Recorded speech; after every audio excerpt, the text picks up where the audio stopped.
जी मेरे प्यारे साथियों, नमस्कार। स्वागत है प्रगति ऑनलाइन क्लासेज में। आज से हम लोग मैथ का जो एनसीईआरटी पूरा मैथ है उसका हम लोग वीडियो सॉल्यूशन कराकर डालेंगे, जिससे बच्चों को किसी प्रकार का कोई समस्या ना हो। तो आज हम 13.1 का पहला सवाल लिए हैं और इस सवाल को हम लोग बारीकियों से देखते हैं सवाल कैसे बनेगा। आप लोग को जब भी कोई सवाल बनाने में समस्या हो तो आकर प्रगति ऑनलाइन क्लासेज के यूट्यूब चैनल पर सर्च कर लीजिएगा, आ जाएगा। देखो बाबू, सवाल दिया है आप लोगों के सामने। कह रहे हैं कि दो घनों, यानी घन कितने हैं? दो हैं, जिनमें से प्रत्येक का आयतन जो है 64 सेंटीमीटर क्यूब है। प्रत्येक का आयतन कितना सेंटीमीटर क्यूब है? 64 सेंटीमीटर क्यूब है। बाबू हमको क्या करना है कि एक लाइन अगर सवाल हम पढ़ लिए तो एक लाइन का सॉल्यूशन करना शुरू कर देना है। आप देखिए, घन जब बनाना है तो सबसे पहले हम घन बना लेंगे। आप लोगों को मालूम होगा कि घन का जो सतह होता है वह वर्गाकार होता है। घन का जो सतह होगा कैसा होता है? वर्गाकार होता है। कह रहा है कि दो गो घन है। कौ घन है? दो गो घन है, जिसमें दोनों का आयतन जो है, प्रत्येक का आयतन वो 64 सेंटीमीटर क्यूब है। तो अब बाबू आपको मालूम होना चाहिए कि जो घन का आयतन होता है, घन का आयतन होता है भुजा क्यूब। घन का आयतन होता है क्या? क्यूब, भुजा क्यूब। तो भुजा क्यूब हो गया। तो हमारे पास घन का आयतन दिया है 64 और 64 बराबर क्या होगा? भुजा क्यूब। तो अब बताओ, इधर क्यूब इधर आएगा तो अंडर रूट में क्यूब हो जाएगा और बराबर क्या हो जाएगा? भुजा। और आप लोग को मालूम है कि 64 का जो क्यूब रूट होता है वह 4 होता है। तो हमारा पता चल गया कि जो इसका भुजा है वह भुजा क सेंटीमीटर है? 4 सेंटीमीटर है। घन का भुजा हमको पता चल गया। अब यहां से हम क्या करेंगे, इसको हम इधर बना देते हैं। ध्यान दीजिएगा बाबू।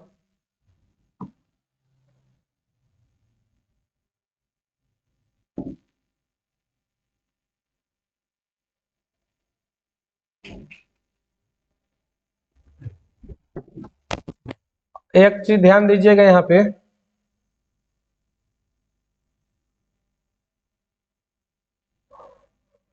आओ हम घन का एक भुजा निकाल दिए हैं। तो आगे हम समझते हैं। अब हमको पता है पहले से एक बात हम लोगों को पता है कि अगर हम दो घन जोड़ेंगे तो इसके बगल में एक और घन जुड़ेगा। तो अब बगल में जब एक और घन जुड़ जाएगा तो इस घन को हम इधर और एक नया घन बना देते हैं और हम लोग देखते हैं कि घन कैसे जुड़ेगा। अब इसी के प्रकार के एक और घन बना देते हैं। फुलोन यहाँ पे एक और घन हम लोग इसके पीछे वाला साइड से जोड़ देंगे, पीछे वाला साइड से जोड़ देंगे। तो आप यहाँ पर देख लीजिए इसमें कि हमारे पास ई वाला साइज हमको बढ़ गया, यानी कि इसका जो एक भुजा है, एक भुजा है कितना? 4। क्योंकि घन के प्रत्येक भुजा क्या होते हैं? बराबर होते हैं।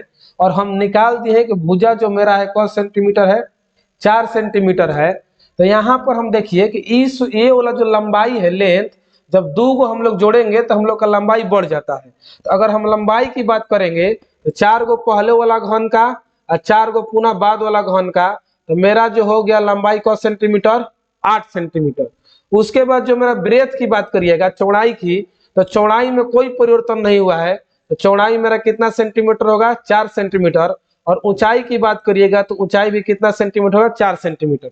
और एक बात आपको पता रहना चाहिए, जब दो गो घन मिलेंगे तो वह घनाभ का निर्माण करा देते हैं। तो वही पूछ रहा है कि आयतन 64 सेंटीमीटर क्यूब है के संलग्न फलकों को मिलाकर एक ठोस बनाया जाता है। इससे प्राप्त घनाभ, इससे जो प्राप्त हुआ है, क्या प्राप्त हुआ है? घनाभ का पृष्ठीय क्षेत्र ज्ञात करें। अब आपको बाबू मालूम होना चाहिए कि घनाभ का पृष्ठीय क्षेत्रफल क्या होता है। तो घनाभ का जो पृष्ठीय क्षेत्रफल होता है, घनाभ का पृष्ठीय क्षेत्रफल जो होगा वो होता है, सॉरी देख लेते हैं। घनाभ का जो पृष्ठीय क्षेत्रफल होता है वह होता है into L B plus B H plus L H, 2 into L B plus B H plus L H. आप यहाँ पर प्रीवियस में देख लीजिएगा, एल मेरा है कितना? 8 सेंटीमीटर, ब्रेथ 4 सेंटीमीटर और हाइट कितना सेंटीमीटर? 4 सेंटीमीटर। तो 2 इंटू एल मेरा 8 है, चौड़ाई जो 4 है, प्लस चौड़ाई कितना है? 4 है, ऊंचाई कितना है? 4 है, प्लस एल जो है मेरा 8 है और ऊंचाई कितना है? 4 है। अब यहाँ पर देखिए 2 इंटू और चौका 32 प्लस चार चौका 16 प्लस 8 चौका 32। अब बाबू बताओ 2 इंटू 32 32 64 64 10 74 74 6 80। तो अब यहाँ पर 2 से 80 से हम गुणा करेंगे तो यह मेरा हो जाएगा 160 सेंटीमीटर स्क्वायर। अब यहाँ पर ध्यान दीजिएगा, अगर इसका आयतन पूछे तो आयतन पूछेगा तो हमेशा होता है लंबाई गुणे चौड़ाई गुणे ऊंचाई, लंबाई गुणे चौड़ाई गुणे ऊंचाई। लेकिन अगर क्षेत्रफल पूछे, पृष्ठीय क्षेत्रफल जो कुल क्षेत्रफल, तो 2 इंटू होता है लंबाई गुणे चौड़ाई प्लस चौड़ाई गुणे ऊंचाई प्लस ऊंचाई गुणे लंबाई, यह होता है। इसी को हम इंग्लिश में अगर लिखेंगे 2 into L B plus B H plus L H होता है। चलिए नेक्स्ट सवाल की ओर देखते हैं हम लोग।